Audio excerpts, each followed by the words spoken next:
गोकुळ सोबत गोकुल। जिल्हाधिकारी अमोल येडगे यांच्या हस्ते जलरथाचे उद्घाटन।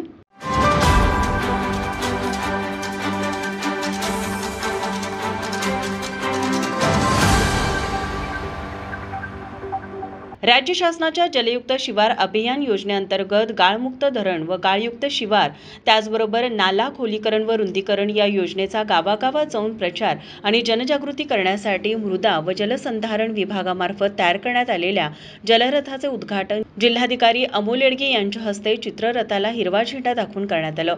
हा जलरथ प्रत्येक तालुक्यात 2 दिवस याप्रमाणे प्रत्येक गावातील मागणीनुसार जाणार आहे।